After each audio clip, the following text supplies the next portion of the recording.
जाओ जाओ दूर हटो, हटो यहाँ से, पास नहीं आना मेरे। जाओ जाओ जाओ हटो, मुझे मार मत, मुझे मार मत, जाओ प्लीज जाओ।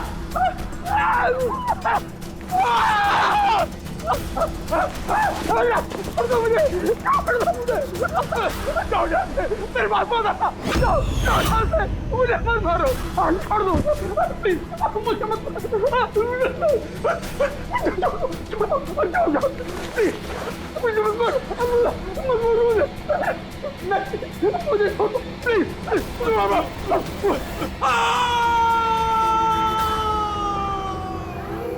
छोड़ दो मुझे, मारो मत मुझे।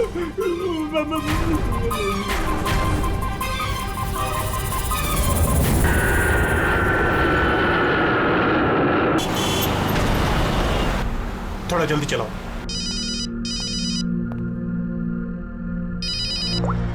हेलो, इसवी प्रद्युमन है सर, एक खून हुआ है। खून हुआ? कौन बोल रहा है? शहर के मशहूर बिजनेसमैन जयंतीलाल जी का खून। जयंतीलाल जी का खून हुआ है? कौन बोल रहा है ये? देखिए सर, मैं कौन बोल रहा हूँ ये इंपॉर्टेंट नहीं है। इंपॉर्टेंट ये है कि सेठ जी का खून हुआ है और उनके घर वाले उनकी बॉडी को अंतिम संस्कार के लिए लेकर जा रहे हैं। देखिए सर, अगर बॉडी जल गई तो खूनी कभी नहीं पकड़ा जाएगा।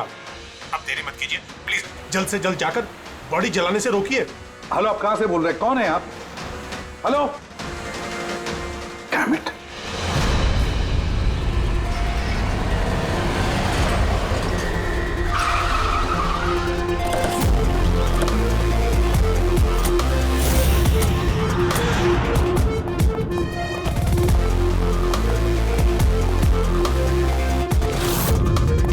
अरे कौन है आप लोग? ऐसे कैसे घर में अंदर आ रहे हैं? हम लोग सीआईडी से हैं। घर के सारे लोग कहाँ हैं? सर वो लोग तो साहब की बॉडी लेकर शमशान घाट गए हैं। शमशान घाट गए?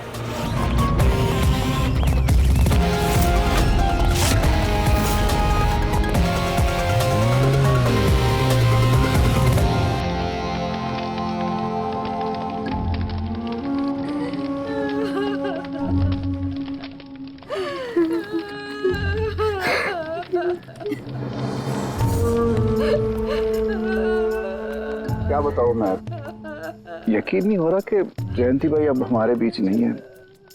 15 साल पुरानी दोस्ती थी मेरी।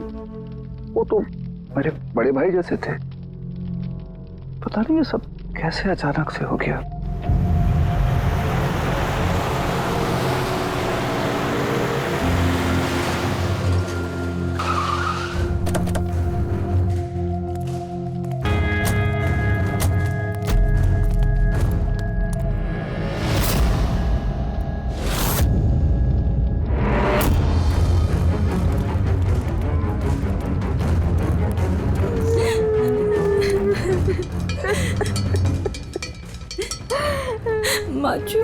एक्सक्यूज मी,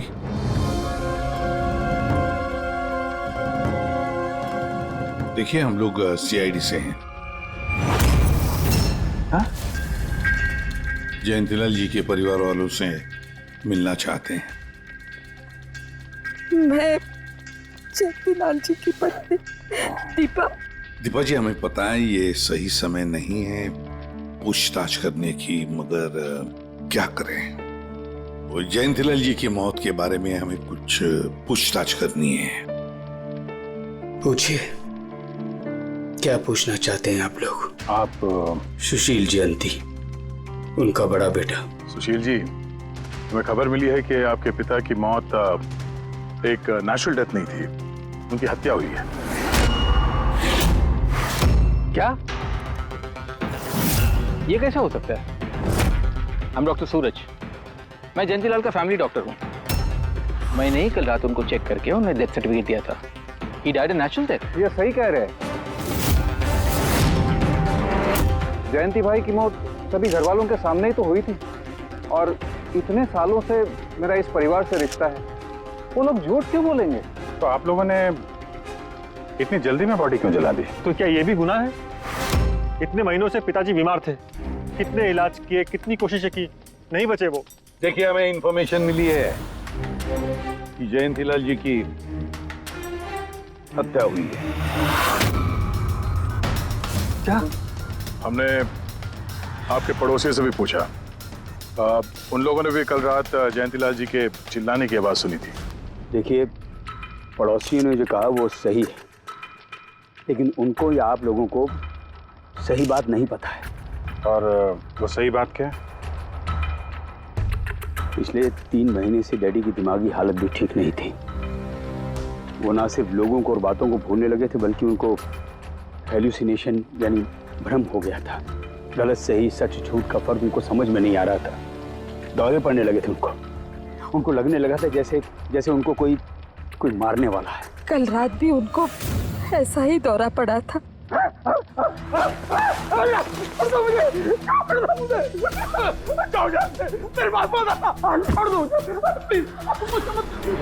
शांत, कूल। इंजेक्शन गई। फास्ट, कम, फास्ट। डैडी, शांत, रिलैक्स। कुछ नहीं होगा।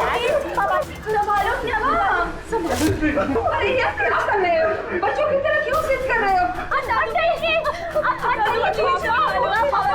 सुशील जी, उनका स्लीव ऊपर करो। जाने दो, मुझे मारो। बस।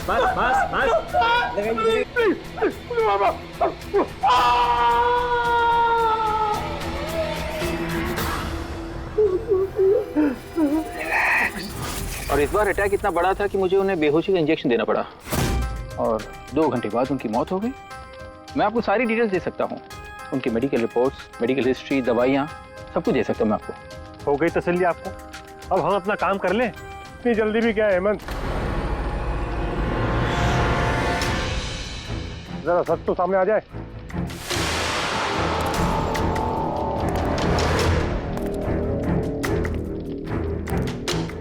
आप सर, मेरा नाम मोहन है, मैं जयंतीलाल जी का वकील। मैंने आपको फोन किया था सर। मोहन जी, आपको ऐसा क्यों लगता है कि जयंतीलाल जी की हत्या हुई है? मेरे शक की वजह है उनकी वसीयत। लेकिन ऐसा क्या है इस वसीयत में? सब कुछ, कि उनकी जायदाद में से किसको कितना हिस्सा मिलेगा। उससे क्या फर्क पड़ता है?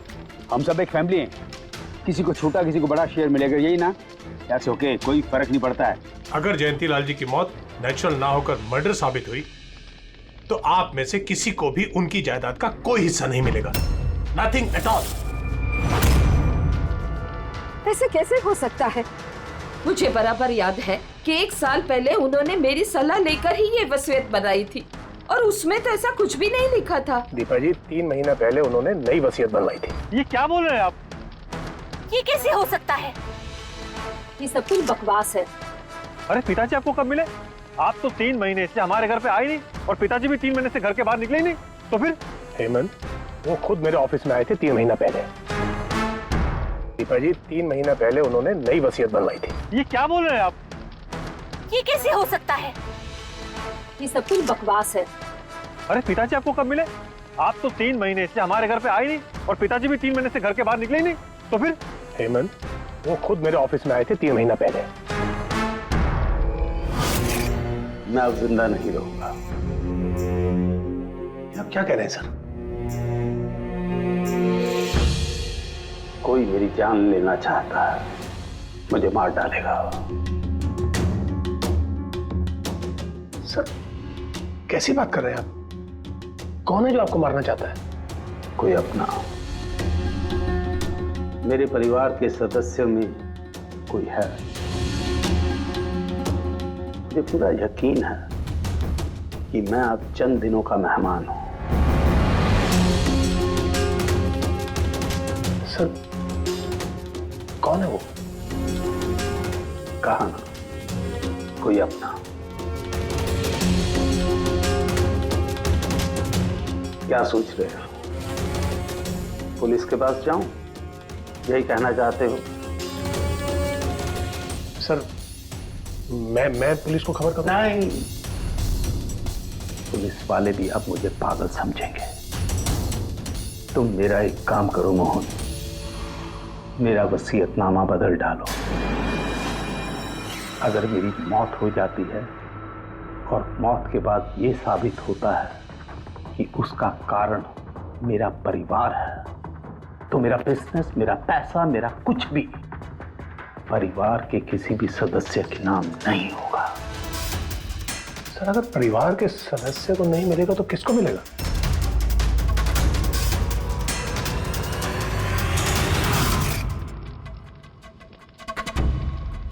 हमें नहीं तो किसे मोहन?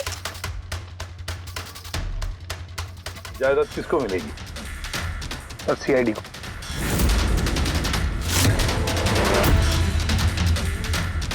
क्या बकवास कर रहे हैं आप? जी सर, अगर जयंतीलाल जी की मौत हत्या साबित होती है तो उनकी सारी जायदाद जो कि लगभग 5,000 करोड़ है वो सीआईडी को और पुलिस वेलफेयर डिपार्टमेंट को मिलेगी। ये क्या मजाक कर रहे हैं आप? ऐसा कैसे हो सकता है? हो सकता है अगर उनकी मौत हत्या साबित हुई तो। लेकिन उनकी तो हत्या हुई नहीं, हम वहीं तो थे। जो कुछ भी हुआ हमारे सामने हुआ है। उनकी हत्या हुई है या नहीं वो हम पता लगा लेंगे। अरे आप कैसे पता लगाएंगे? बॉडी तो है ही नहीं। बॉडी जल चुकी तो क्या हुआ, राख तो है। जब तक ये केस सुलझती नहीं तब तक जयंतीलाल जी की राख हमारी कस्टडी में रहेगी। अरे लेकिन सॉरी मैम।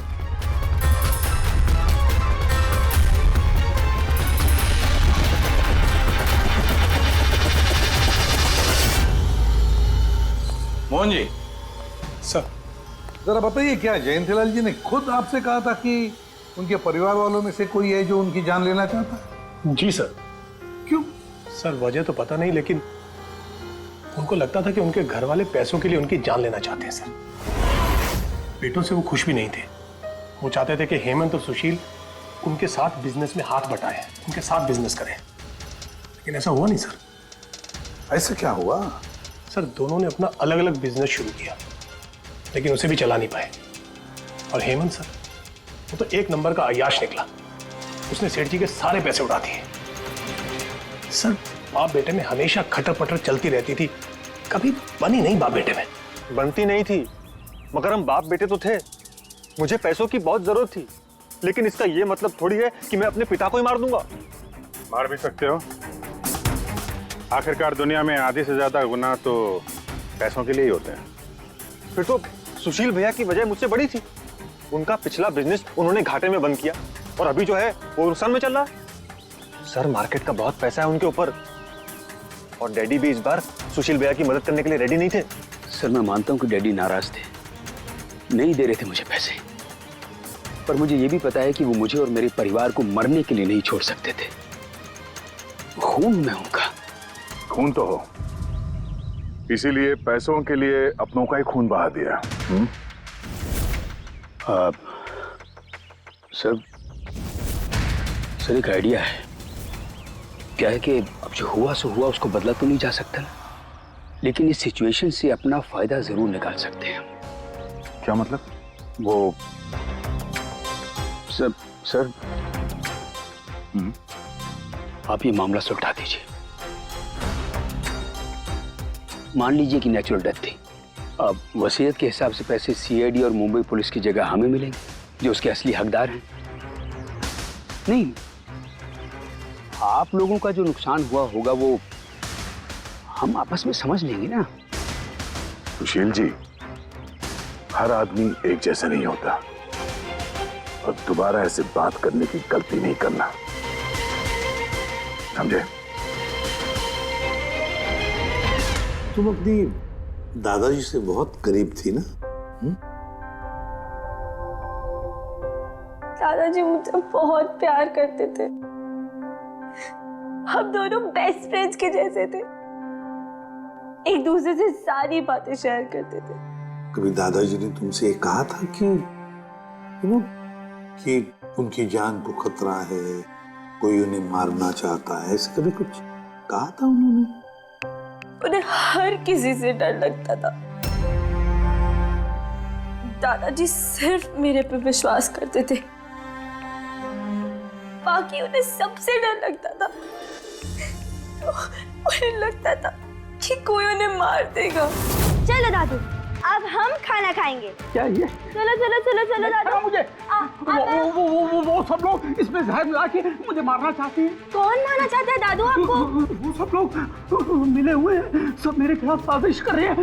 तू भी मत खा, अरे फेंक दे, वरना तू भी मर जाएगी। दादू आप मेरा विश्वास करो, ये खाना मैंने अपने हाथों से बनाया, इसमें कुछ नहीं है, इसमें जहर भी नहीं, कुछ नहीं है दादू। आप मेरा विश्वास करो। देखो देखो देखो, मेरे हाथों में खा रही हूँ ना, देखो देखो, मुझे कुछ हुआ, मैंने अपने हाथों से बनाया। चलो दादू, चलो चलो चलो, खा खा खा खा। गुड दादू, गुड दादू। चलो एक और बाइट, जल्दी से जल्दी से जल्दी से जल्दी से एक और बाइट खाएंगे। अच्छा है ना दादू? Good good. चलो मुझे चलो कितना प्यार करती है, तू मेरा कितना ख्याल रखती है, बाकी सब लोग मेरी दौलत के पीछे मुझे मार देंगे। दादू आपको कुछ नहीं होगा, आपका बहादुर बच्चा है ना इधर, मैं आपको कुछ नहीं होने दूंगी। देखो, अब तुम घर जाओ, जाओ, और देखो किसी भी चीज की जरूरत पड़े तो मुझे फोन करना, ठीक है? जाओ।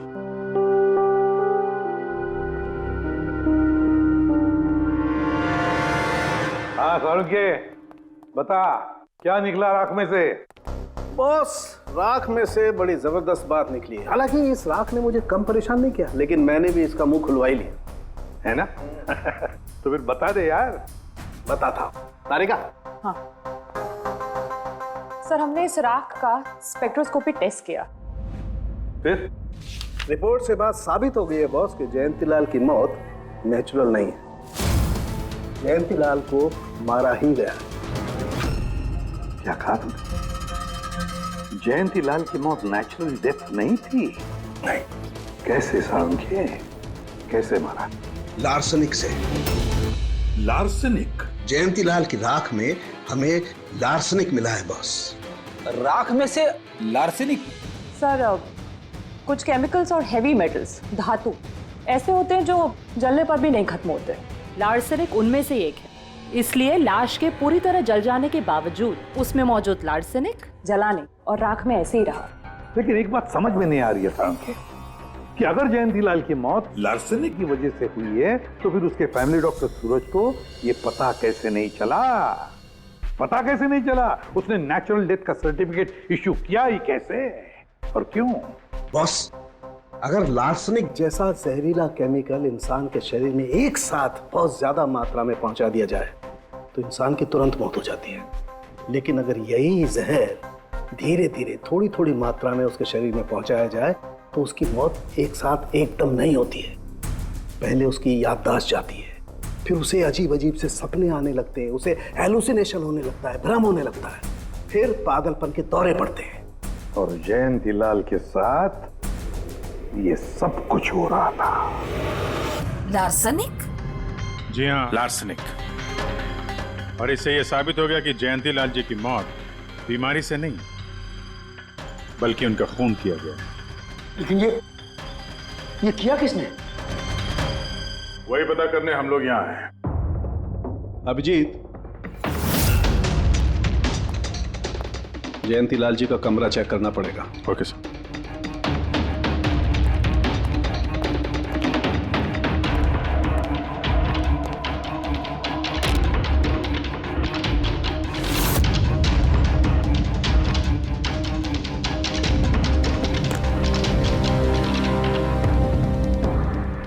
हम पे शक कर रहे हैं?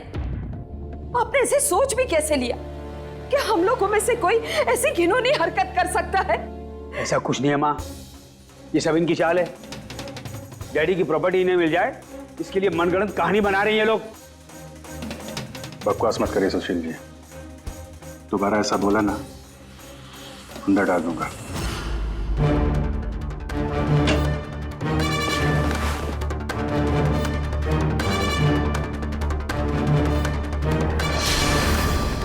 आप धमकाकर हमें चुप करा सकते हैं लेकिन कुछ साबित नहीं कर सकते। एग्जैक्टली आप लोग ये सब कुछ इन 5,000 करोड़ के लालच में कर रहे हैं ना? बोल चुके आप लोग, अब बस सीआईडी को अपना काम करने दीजिए। क्या मजाक नहीं चल रहा है? एक आदमी का खून हुआ है, खून। तो आप सबकी भलाई इसी में है कि हमारे साथ कोऑपरेट करें। अच्छा, अब सीआईडी धमकाने भी लगी है। ये धमकी नहीं है, ये आशी आशीष आशी बेटा, आशी क्या हो गया? आशी बेटा, आशी बेटा उठो। आशी आंखें खोलो, क्या हो गया तुम्हें? आशी आशी बेटा क्या हो गया? अरे जरा देखो इसे भी, क्या हो गया मेरी बच्ची को? आशी क्या हुआ? आंखें खोलो, हो गया? आशी बेटा, आशी बेटा, आशी। आशी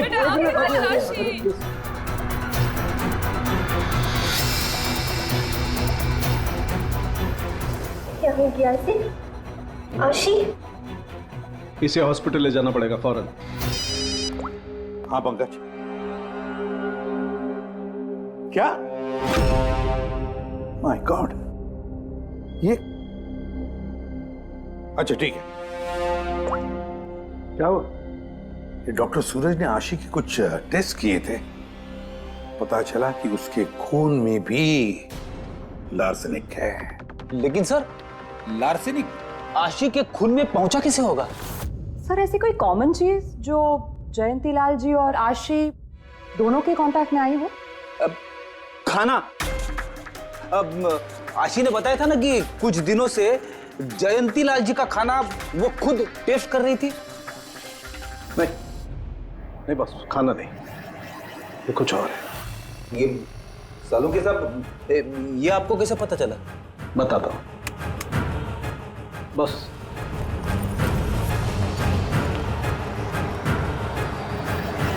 ये है वो बाल जो हमें जयंतीलाल के हेयर ब्रश में से मिला है। अब लार्सेनिक तो अधिकतर नाखूनों में और बालों में ही जमा होता है, तो जब हमने इस बाल के छोटे छोटे टुकड़े करके एनालिसिस किया तो रिजल्ट आया ये। और सर हमने इन टुकड़ों का एटॉमिक अब्जॉर्प्शन टेस्ट किया तो पता चला कि दूसरे केमिकल्स के साथ साथ इसमें लार्सेनिक भी है। अब क्योंकि बाल धीरे धीरे बढ़ते हैं इसलिए हमने इस रिजल्ट को कैलेंडर के साथ टैली किया। बॉस, तब हमें पता चला कि जयंतीलाल को ये लार्सेनिक 8 से 10 दिन के गैप में दिया जा रहा। और 8-10 दिन के गैप में? इसका मतलब जो भी है, जयंतीलाल को हर 8-10 दिन के इंटरवल पर लार्सेनिक दे रहा था, धीरे धीरे मार रहा था। और इसकी शुरुआत हुई बॉस 3 महीने पहले। 3 महीने पहले? सर हाँ, फिर तो खूनी जयंती लाल जी के घर वालों में से कोई नहीं होगा। परिवार वाले 8-10 दिन तक इंतजार क्यों करेंगे? एक ही बार में मार देंगे। फ्रेडी, परिवार वाला भी तो जयंतीलाल को धीरे धीरे मार सकता है ताकि किसी को उस पर शक ना हो। सर पिछले 3 महीने से कुछ मसाज करने वाले आ रहे थे, मैंने बताया तो था आपको। हाँ, चेक कर चुके हम उनको। उनके अलावा और कोई आता था क्या? कोई एक हो तो बताऊं। उनके दोस्त, पुराने बिजनेस पार्टनर और ऑफिस के स्टाफ वगैरह बहुत सारे लोग आते रहते थे घर पे। जी, डैडी बहुत सोशल थे, लोगों से मिलना जुलना, पार्टीज में जाना उनको बहुत अच्छा लगता था। इसीलिए जब उन्होंने बाहर जाना बंद कर दिया तो लोग उनसे मिलने घर पर आने लगे। लेकिन इन लोगों को हम अच्छी तरह से जानते हैं सर, इनमें से कोई ऐसा नहीं कर सकता है। भाभी देखिए ना, ये कैसा निशान लगा है। 4 बार धोया, 4 बार छुटाया, फिर भी नहीं हट रहा। अरे ठीक से धो ले, साफ हो जाएगा। अरे भाभी कितनी बार रगड़ा, नहीं जा रहा। और जाएगा भी नहीं, क्योंकि ये दाग खून का है। खून? जी हाँ। सुनिए, आपके कुर्ते पे ये खून का दाग कहाँ से आया? आपको कहीं चोट लगी है क्या? क्या हुआ आपको? मुझे नहीं पता। अरे मुझे मेरे कुर्ते पर कहाँ से आया? मैं खुद हैरान हुआ था कल जब मैंने इसे देखा। तो कल लगी आपको ये चोट? नहीं, मुझे कोई चोट नहीं लगी।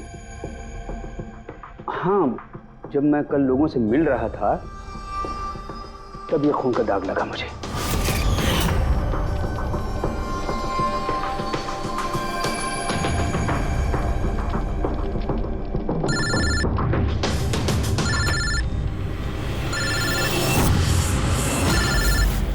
बिना चोट खून के धब्बे, अजीब बात है।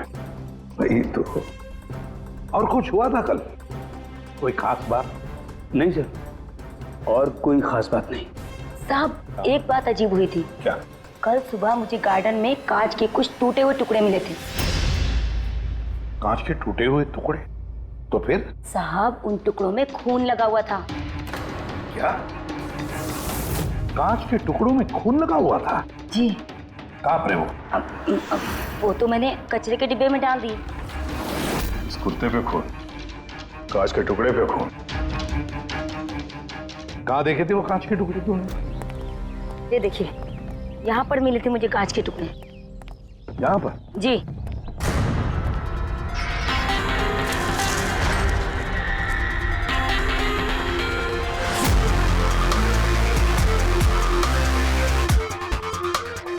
टूटा हुआ बल्ब है सर। बल्ब का टुकड़ा मिला क्या उसको? काम करो अभिजीत, इस घर में जितनी भी लाइटें हैं, लैंप्स हैं, सब चेक करो, देखो कोई बल्ब गायब है क्या।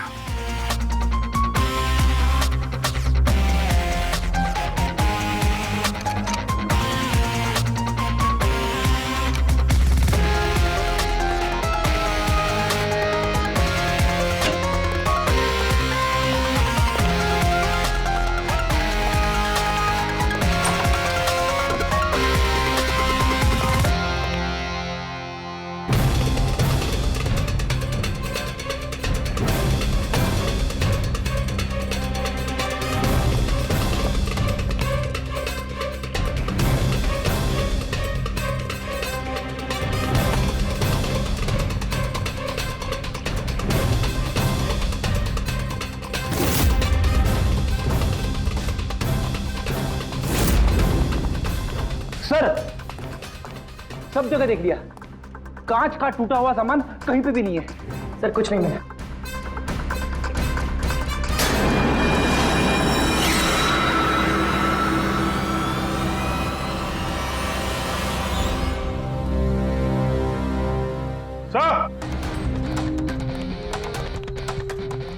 अभिजीत, ये सही, ये देखिए, यहाँ का बल्ब गायब है।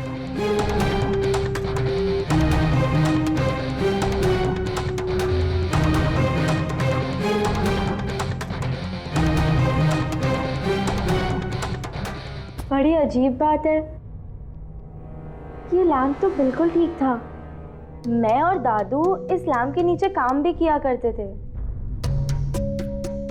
और जिस तरह दादू की मौत हुई तब भी ये लैम्प ठीक था, इसमें बल्ब था और ऑन था।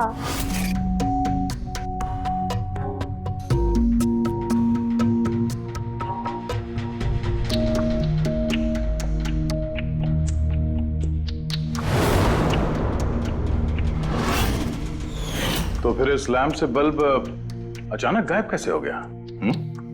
क्या कविता? नहीं साहब, मुझे कुछ नहीं मालूम। ये बल्ब कैसे गायब हुआ, किसने निकाला, मैं कुछ नहीं जानती। लेकिन सर, ये बल्ब कोई गायब करेगा क्यों? सर, इस बल्ब का और इस लैंप का कुछ ना कुछ तो लेना देना है इस केस में।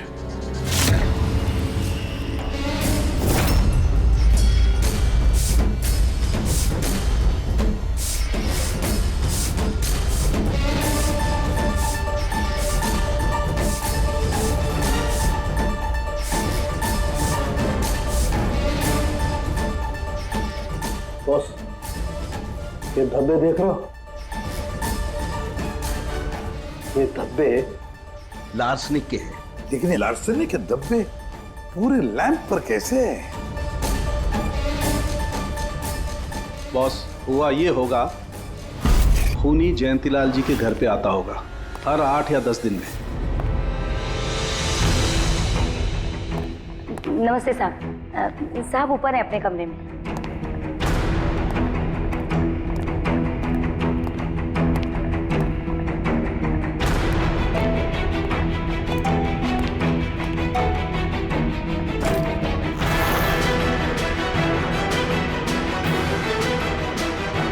और चुपके से जयंतीलाल के टेबल लैंप पे लार्सनिक छिड़कता होगा।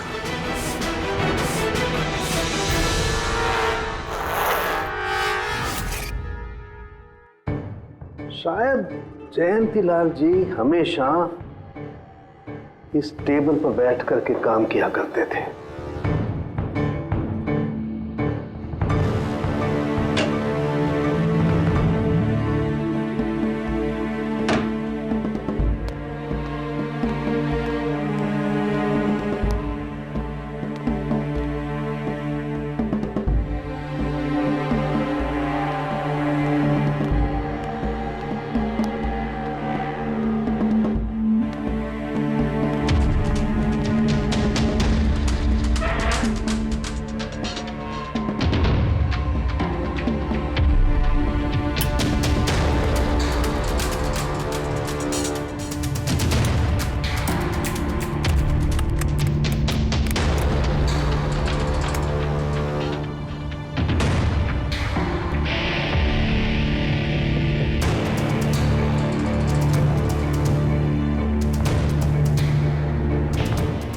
और जैसे ही ये बल्ब गर्म होता था, लार्सनिक धीरे धीरे फैलकर जयंतीलाल जी की सांसों में घुल जाता था।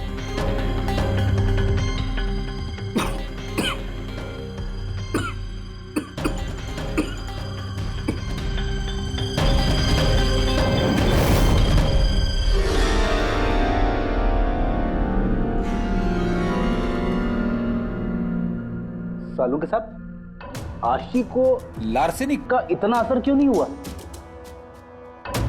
उसे लार्सनिक का इतना असर इसलिए नहीं हुआ फ्रेडी, क्योंकि वो यहां हमेशा नहीं रहती थी। कभी कभी आती थी अपने दादाजी के पास। यार ये जो भी कोई है, इस जयंतीलाल के और घर वालों के करीब का ही कोई है, इसलिए वो जयंतीलाल की मौत के वक्त यहां मौजूद था और मौत होने के बाद में सबूत मिटाने के लिए उसने उस लैंप में से वो बल्ब निकालकर अपने जेब में रख दिया होगा और फिर सभी घर वालों से मिलते वक्त सुशील जी को भी अपने गले लगा लिया।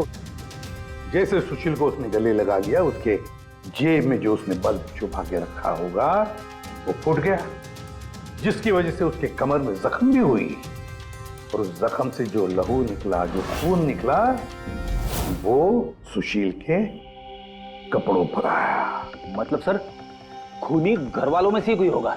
नहीं फ्रेडी, घर वाला तो नहीं लगता, और घर वाला होता तो बल्ब जेब में रख के थोड़ी ना घूमता। ये तो कोई ऐसा आदमी है जिसके पास वही एक मौका था सबूत मिटाने का, वो चंद मिनट। घर वाला तो कभी भी निकाल लेता। सर उस दिन तो कितने लोग आए थे यहाँ, खूनी का पता कैसे चलेगा? सर उस दिन मीडिया के लोग भी आए थे, कौन आया कौन गया ये सब रिकॉर्ड तो किया ही होगा उन लोगों ने। तो चलो देख लेते हैं किस किस ने सुशील जी को गले लगाया था।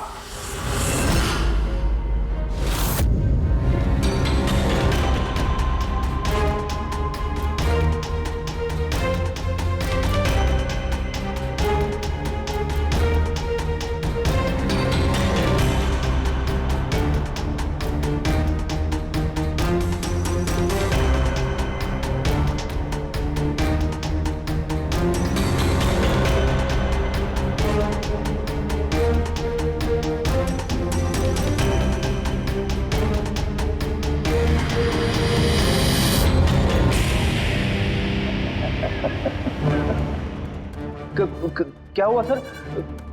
खूनी का पता चल गया? हाँ फ्रेडी, खूनी मिल गया। कौन है? फ्रेडी, इस आदमी की पूरी कुंडली निकालो, पता लगाओ पिछले 3 महीनों में ये कहां कहां गया था, किस किस से मिला था, क्या क्या किया है इसने, सब कुछ।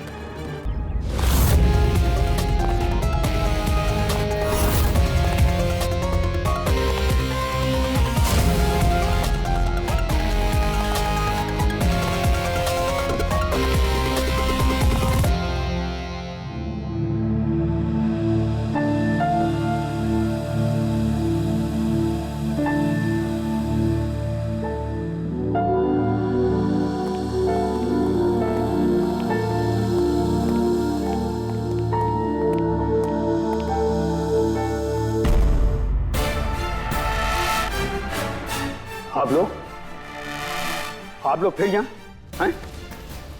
खूनी का तो पता चला नहीं होगा, कुछ छानबीन रहेगी होगी। नहीं नहीं सुशील जी, कोई छानबीन नहीं बची है, खूनी का पता चल गया है और खूनी अभी इसी वक्त यहां हम सब के बीच मौजूद है। क्या? कौन है वो?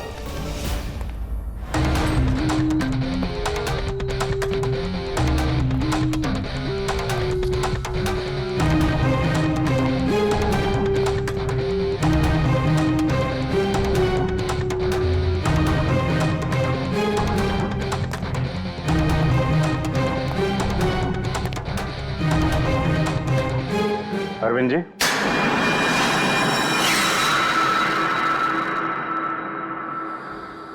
जरा उठेंगे आप?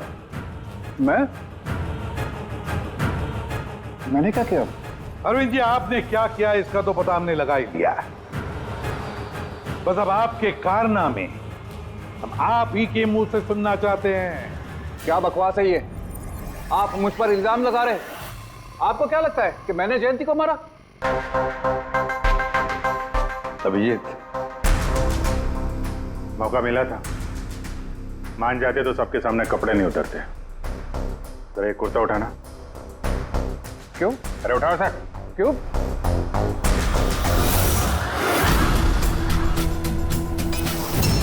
क्या है ये? निशान कैसा है? हाँ? कौन सी भाषा बोल रहे हो तुम? हिंदी में बोलो, हिंदी में। मातृभाषा है हमारी। भूल गए क्या? याद दिलाओ। हाँ? नहीं सर,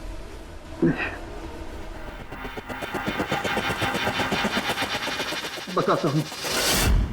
नफरत करता था मैं जयंती से। 5 साल पहले हमने एक बिजनेस शुरू किया था।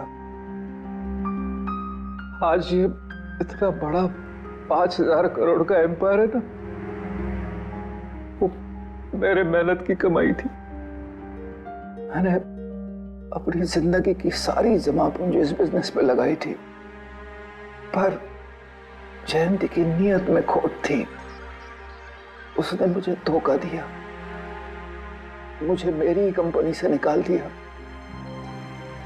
तब मैंने सोचा कि जब मौका मिलेगा तो मैं इसका हिसाब चुकता करूंगा।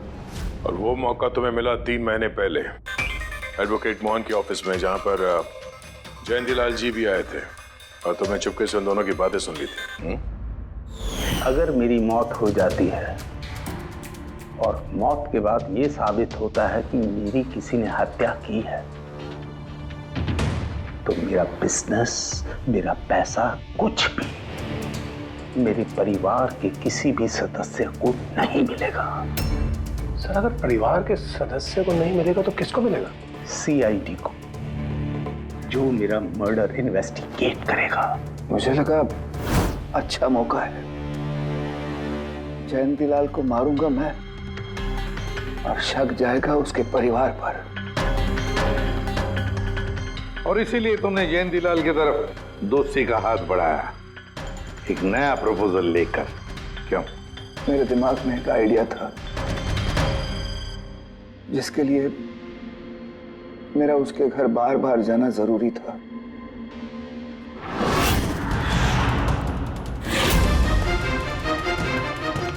साहब ऊपर है अपने कमरे में।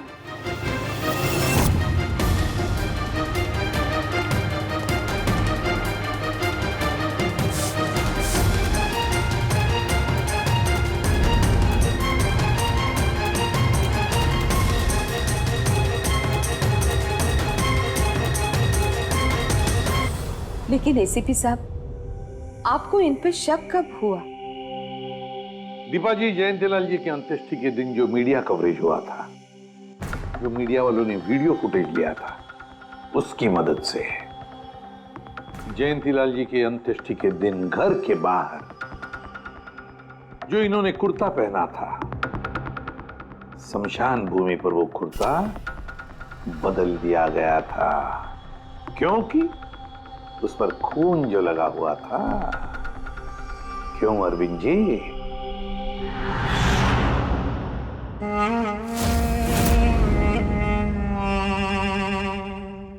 अरविंद जी, बदले की आग में तुमने जयंतीलाल का खून कर दिया।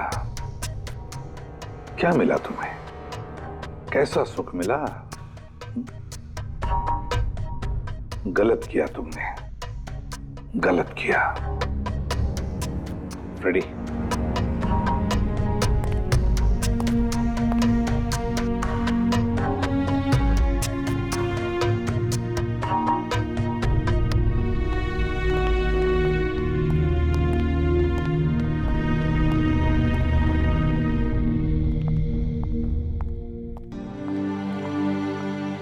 Thank you sir, thank you very much.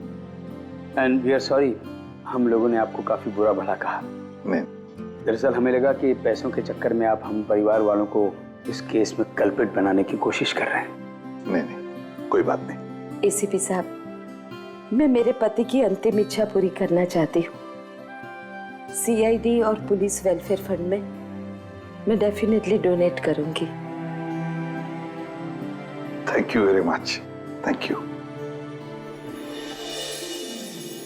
Thank you so much sir कि आपने मेरे दादू को इंसाफ दिलाया। God bless you.